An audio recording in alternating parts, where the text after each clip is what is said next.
In his time hiding in plain sight as the Supreme Chancellor of the Republic, Sidious would have to put on a facade of just being another one of the wealthy Coruscant aristocrats. To this end, he wore fashionable robes and jewelry from his homeworld of Naboo, and surrounded himself with luxury indicative of a family's noble status of House Palpatine. But there was one area of Palpatine's fake life which displayed the most truth to his real character. But only those that have the eye to see it will understand exactly what we're talking about. That was the strange collection of art that he kept both in his apartment suite and his Chancellor's office. To those just walking in to visit, they may simply believe that Supreme Chancellor Palpatine was a cultured man, one who appreciated history and artistic ventures from all cultures of the galaxy. But in reality, they were surrounded by a cultish den of Sith artifacts, one of the greatest hints that there was far more to Palpatine than met the eye. However, every piece he displayed was so rare and obscure that not even the Jedi knew that they were being insulted to their very face whenever they sat within the office, not even Yoda. In today's Holocron, we are going to be exploring the meaning of each and every piece of Palpatine's art collection that we could find both within his office and in his 500 Republica penthouse suite. But before we open today's Holocron, we have experienced a terrifying vision. Many who use the archives have not yet subscribed yet, so if you've been enjoying the Star Wars lore, reach out and crush that subscribe button. It is your destiny. From what we found in our studies, every Sith Lord has their niche, and usually whatever they find interest in. They build up a vast and a large collection that is easily worth millions, if not tens or hundreds of millions of dollars. They typically seem to collect vast libraries of books, Sith knowledge, tomes, holocrons, any repositories of knowledge that they can locate whatsoever. Some Sith appreciate lightsabers and armor, those that symbolize the power and conquest of the ancient empire. For Palpatine though, he collected just about anything. He had this special affinity for artwork however, but not just Sith artwork. Palpatine would collect art from pretty much any culture because everything had special meaning for him. It was very rare that Palpatine would go on any trip, whether that be business or pleasure, and not come home with some sort of souvenir, claiming things that should have been in museums. This is not too surprising considering his upbringing in an aristocratic family though, who without a doubt taught him how to appreciate the finer things in life. Palpatine's art collection was unique in that it served several purposes. On a manipulative standpoint, Palpatine displayed his many pieces that he got as gifts or found interesting from other worlds. This showed him as a man who appreciated all cultures of the galaxy, which would cause many voters to love him and believe that he was tolerant and an accepting man who loved and embraced everybody. On another political note, it was a way of distancing himself from his Naboo culture, representing himself as being one of the more cosmopolitan mindsets. But although we'll get into the art from other places in the galaxy in a moment, we of course first want to talk about his Sith collection. Ironically, he kept the former tucked away in his apartment suite. All of the art of the galaxy was to remain there, but the art of the Sith, that was to be in the Chancellor's office. Palpatine was always going the safe route with his life as a Sith, never doing anything that ran the risk of tipping off the Jedi. However, it seemed that there was a part of him that got a thrill by surrounding the Jedi with Sith or dark side inspired artifacts within his office. Very few of them ever knew the origins of these art pieces, or they misinterpreted them entirely. This allowed Palpatine to insult them in secret. In a way, it was letting them know that they were surrounded by the dark side, and they were literally blind to it. If any Jedi did recognize these pieces though, it was likely kept quiet because they dismissed Palpatine as being an eccentric collector, or they didn't want to mention it and rock the boat. In many cases though, it was Sidious proving just how politicized the Jedi had become, showing that he could rub the dark side in their face, and it didn't matter as long as he held political power. But anyway, let's actually walk through his office and talk about the individual pieces. The first and the largest of these pieces that we want to discuss is the Great Hyperspace Warbah relief. This crescent-shaped stone depicted a glorious battle between the Jedi Knights and the Sith warlords commanding giant, terrible monsters. Of these Sith, one of them is riding a massive lizard, and a Sith witch is on the ground with her lightsaber poised to strike. On the right side of the relief, there is what appears to be a Sith warworm attacking Jedi, and populating the image are many smaller aliens, which were apparently also under the command of the Sith Empire. This was hung on the wall of the antechamber in Palpatine's office, displaying for all to see and walking in to meet him. The stone frieze was carved by the Massassi slaves of the Naga Sadow Empire sometime after the Great Hyperspace War in the year 5000 BBY. This particular piece seems to be very important to the rulers of the Sith. It was actually in Darth Vitiat's chambers in the year 3678 BBY. Apparently, Emperor Vitiate somehow recovered it and decided to display it within his own collection on the world of Dromund Ka. Since it had been passed down, or taken from Naga Sadow though, who was considered the previous Sith Emperor, this makes this something of an inheritance piece for all Emperors of the Sith. The piece was apparently returned to Yavin 4 at some point that is unknown in the timeline, because right at the start of the Clone Wars, Palpatine sends Mas Amedda to retrieve it, along with some pariah beetles. This is one of the rare few Sith pieces that the Jedi never knew about, largely because very few Jedi ever went to Yavin 4 in the first place, but also because it was in pristine condition, despite being almost 5,000 years old. Not only this, but none of the Jedi Council recognized the piece when they were visiting the Chancellor's office. In fact, they believed the artwork was meant to be flattering to the Jedi, and that the Supreme Chancellor had put it up there to honor them.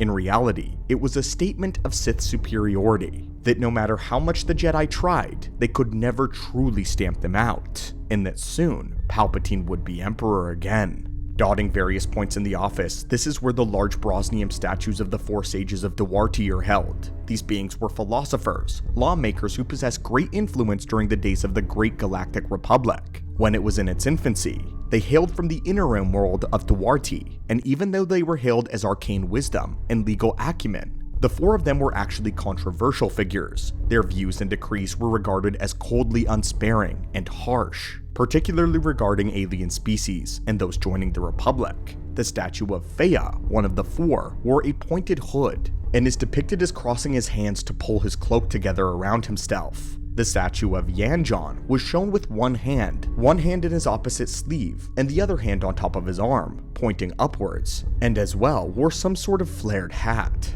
The statue of Brata is shown wearing a helmet and holding a sword pointed downwards with two hands. Brata was one of the four sages that openly encouraged the study of the dark side back in the early days of the Republic. And finally, the last of the four is Sistros, the only female member of the sages. Sistros was known to pander to the masses in order to selfishly gain power, and she was depicted with her hands together, wearing a simple monk-like robe with the cowl pulled over her face, much like how Darth Sidious chooses to dress. It was Sistros that was apparently Palpatine's favorite, as he carried a small version of the statue with him at all times. And Mas Amedda even had an even smaller statue of her perch on his speaker staff. Palpatine's second lightsaber was also kept hidden in a cavity within a large statue of Sistros that was positioned firmly in his office. It is unknown when exactly these statues were made, but we do know that they were fashioned by Sith during a time when the Sith ruled the galaxy. It's difficult to say exactly when this could be, but our best guess would be that it was during the time of Darth Nihilus, 3950 BBY. This is one of the only times that the Sith had achieved true domination over the galaxy, beating back and nearly destroying the Jedi Order. But due to how little information of the four sages actually exists, we can only guess as to why the Sith were so fascinated by them. But it was likely because of their ruthless policies, their shameless public adherence to the teachings of the dark side. Palpatine had a lot in common with them, particularly with being a dark side aligned politician, but it was likely his dream one day to be able to represent the ways of the Sith in the public eye as the ruler of the galaxy. The effigies of the four sages could be his way of remembering that dream, representing his true ideals. The next two pieces of his collection were two spirit urns that flanked either side of the entrance to his office. These were used to store the remains of dead Sith Lords and other powerful Sith items. Palpatine would continue this macabre tradition, secretly storing the ashes of Darth Plagueis in one of the spirit urns, the way that his master could, in a way, always remain with him, always watch his days of rulership, being around to witness the success that he failed to achieve, that was stolen from him by his apprentice, as was his right. Even when the Empire was born, Palpatine still reflected on the teachings of Plagueis, and wondered what his master may think of his accomplishments. The last piece to talk about in Palpatine's office was the Sith chalice, one that lay in the hallway of his office on a table. This was a metallic incense burner used by the ancient Sith Lords during both initiation ceremonies, as well as in their rare meditation rituals. One of these was the mysterious Force Fire ritual, which we unfortunately don't know very much about. In canon though, the chalice would have been recovered from Malachor, but in legends, it too was found on Yavin 4 with the Ba relief. Jedi and Sith used incense to enhance their meditative experiences, and burners were sometimes used throughout the galaxy for many different cultural reasons, oftentimes though, just to make a room smell better. This was one of the pieces that the Jedi would have completely overlooked when in the presence of Palpatine.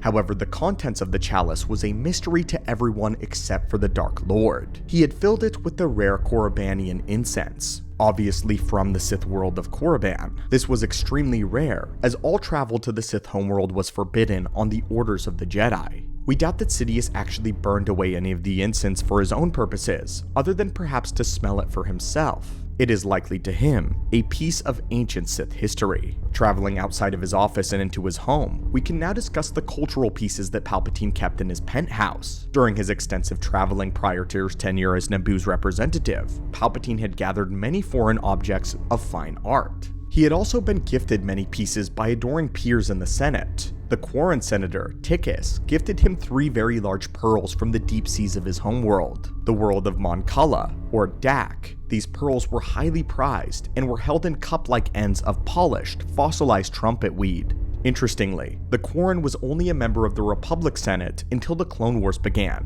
when he defected to the Separatists. There, he would become a member of that leader's council. I imagine Palpatine kept his gift displayed as a way of showing that he was puppeteering both sides of the war. The next piece of art was a grand wind drum given to him by Senator Baskel Yershrim, who came from the world of Malastare. It was large and decorated with flower motifs. The drum had been created in an era of great spiritual awakening at some point in their history, leading to the creation of the drum, which was about 1,000 years old by the time it was given to the Chancellor. And finally, we have the Triffian carving gifted to Palpatine by Elin Lee, which depicted an ancient member of her species. This was a piece confirmed to have once belonged to a museum, but gifted to the senator. While individually each of these gifts held little value to Sidious, it was his collection as a whole that gained worth in his eyes. He cared more for the pieces that he picked up for himself, rather than the ones that was gifted to him by lesser beings. He usually selected objects with great personal meaning or power in the Force. Interestingly though, Palpatine would sometimes enter into a meditative contemplation of form, and he would draw strength from the artifacts in his office and in his apartment. The piece that we want to talk about, and the decor, were the scarlet drapes that covered his entire office and his apartment, as well as the color. From the curtains to the carpet to the furniture, everything was some shade of red. One of the visitors even made a comment that it wasn't hard to discern what his favorite color was. Palpatine brushed this off as a remark, simply stating that it was a prominent color in his family's crest on Naboo. But in reality, red carried great significance to Palpatine as a person and as a Dark Lord. Without a doubt, it is a reference to the red lightsabers of the Sith. Palpatine would later go on to teach Vader that it represented the burning torches of the dark side that lie within every Dark Lord. But red is also a signifier of royalty and authority on many worlds. It was a galactic sign of domination, personal ambition. It is the color of blood associated with murder and death. To Palpatine, it represented his unchallenged will, death, power, revenge. Massa metaspecies, the Chagrain, would also wear red when fighting because of their culture. To them, red was the color of war. It commands attention, and it was usually juxtaposed by black and gray when used by the Sith throughout their history in decorating and creating clothing for themselves. Palpatine would of course carry on the tradition, just as he did with many of these other art pieces. But this was Palpatine's extensive and strange collection of art. Each piece was meant to represent a different side of Sidious's interest and his character. At the same time, it was announcing his dreams, secretly spitting in the Jedi Order's face. It was a part of Naboo culture to use clothing and decoration to make statements. And as much as Palpatine tried to distance himself from his people and his home planet's ways, it seems that he carried this one aspect over into his life as a Dark Lord. As always though, we hope that you enjoyed this holocron, and we would like to know which of these objects that you would personally want to have, if any. Until next time, my friends, thank you so much for joining us today in our archives, and may the Force be with you.